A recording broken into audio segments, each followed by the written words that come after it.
বন্ধুরা দেখো কি ঝড় উঠেছে সকালবেলায়। এখন 9টা 9:30 না 9টা বাজছে। হ্যাঁ দেখা যাচ্ছে কি ঝড় উঠেছে সকালবেলা। আকাশ দেখো পুরো একদম কালো হয়ে এসছে।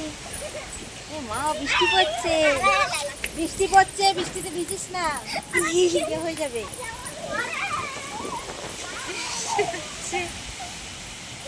আবার আম পড়বে রে এত ঝড়ে। যা বৃষ্টিতে ভিজিস না। তো দেখো বন্ধুরা, ঝড় বৃষ্টি শেষ হয়ে আবার কিরকম রোদ উঠে গেছে। প্রকৃতির কি খেলা! এই এক্ষুনি ঝড়, এক্ষুনি বৃষ্টি, এত বৃষ্টি, এরপরে আবার এত রোদ উঠে গেল। তো হাই ফ্রেন্ডস, আমি সুমি নিয়ে চলে এসেছি তোমাদের কাছে ছোট্ট একটি ব্লগ। তো বলো বন্ধুরা, কেমন আছো তোমরা সবাই? আশা করি যে যেখান থেকে আমার ভিডিওটা দেখছো সবাই ভালো আছো, সুস্থ আছো। আমিও খুব ভালো আছি। আর এই দেখো, দেখতেই পাচ্ছ পুরো বৃষ্টিতে ভিজে গেছে দেখো। আর যেহেতু ঝড় হয়েছে, আম পড়েছে, চলো আম কুড়াবো। আর এই দেখো সব ফুলগুলো ভিজে কি অবস্থা হয়েছে। এগুলো হচ্ছে করবী ফুল। তো গাছের সব আমগুলো পড়েই গেল বন্ধুরা। এই গাছটায় কত আম এসেছিল আর এই কটা পড়ে আছে।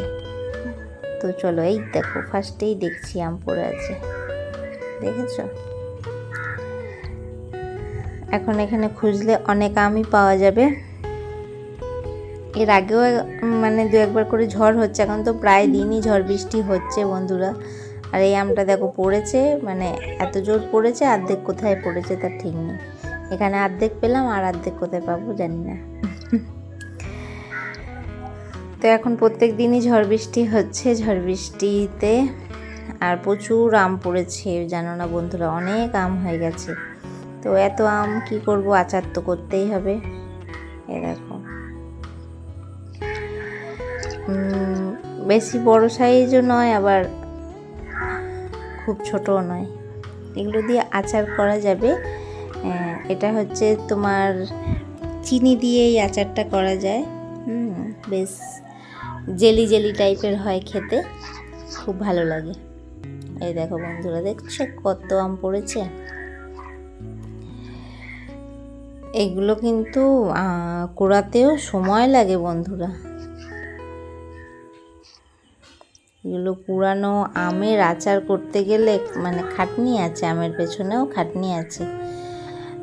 কাটো, ধোও, রোদে শুকাও, রান্না করো। তো আজকে যেটা দেখাবো আচারটা, রোদে দেওয়া ঝামেলা ছাড়াই তোমরা কিন্তু ঘরে বানিয়ে নিতে পারবে। খুবই সহজ পদ্ধতিতে দেখাবো, একদম ইজি। আর আমি খুব মানে সহজেই রান্না করি, আমি খুব ঝামেলা রান্না করি না আর কি। যেটা খুব তাড়াতাড়ি হয়ে যায় আর কি, কম সময়ে তাড়াতাড়ি হয়ে যাবে সেই রকম রান্নাই আমি করি। তো চলো আমগুলো ধুয়ে নিলাম। আর এই দেখো বন্ধুরা, এর আগে কতগুলো আম পেয়েছি ঝুড়িতে, আরও অনেক আম ছিল বন্ধুরা। পাশে একজন চাইতে এসেছিলো, ওকে পুরো এক প্লাস্টিক ভরে দিয়ে দিয়েছি। যে এত আম কী হবে বলো বন্ধুরা, কত আর আচার করব। এই কটা রেখে বাদবাকি ওকে সব দিয়ে দিয়েছি। তো চলো, আমি আমগুলো কেটে নিয়েছি। এরপরে দেখো আমি আচারটা কিভাবে বানাচ্ছি। তোমরা আমের ওপরও চিনি দিতে পারো বা চিনির ওপরও আম দিতে পারো, সেই একই ব্যাপার। তো চিনিটা আমি যেরকম আম কেটেছি যতগুলো, সেই অনুযায়ী নিলাম। প্রায় 400-500 গ্রাম মতো হবে চিনি, কারণ আমগুলো আমাদের ভালোই টক। তো তোমরা আন্দাজ মতো নেবে, ঠিক আছে? যতগুলো আম দেবে সেরকম আন্দাজে নেবে। আর দেখবে কিছু আম আমার এখানে পাকা পাকা আছে, তা পাকা পাকা আম হলেও কোনো অসুবিধা নেই। যে অনেকে ভাবে না পাকা আম হলে আচার করা যায় না, দিব্যি করা যায় বন্ধুরা, করলে সবই করে দেওয়া যায়।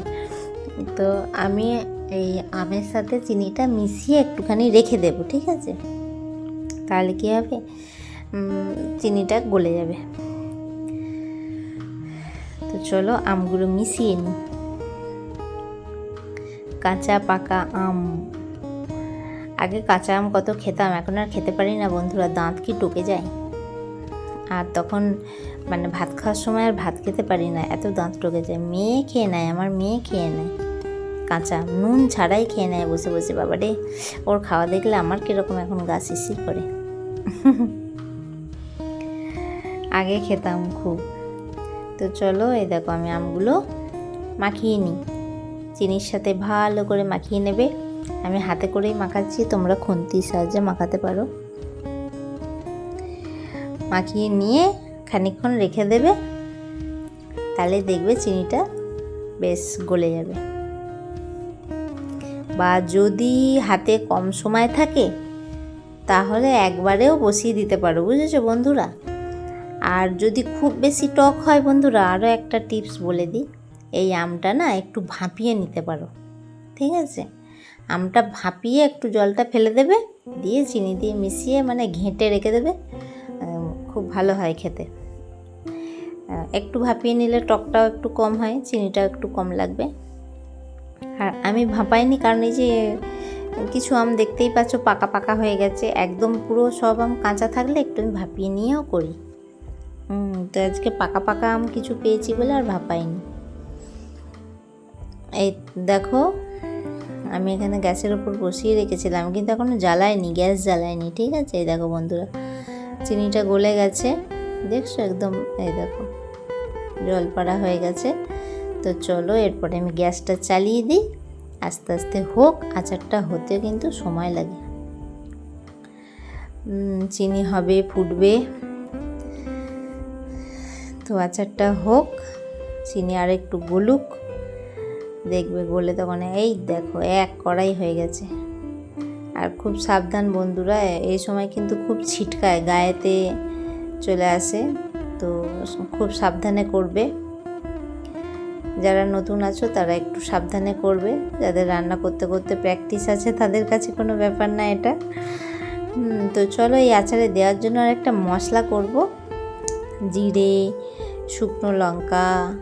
আমি শুধু এই আচারটায় আমি শুধু জিরে শুকনো লঙ্কাই দিয়েছি, আরও দিতে পারো তোমরা, ধনে দিতে পারো একটু, মৌরি, তারপরে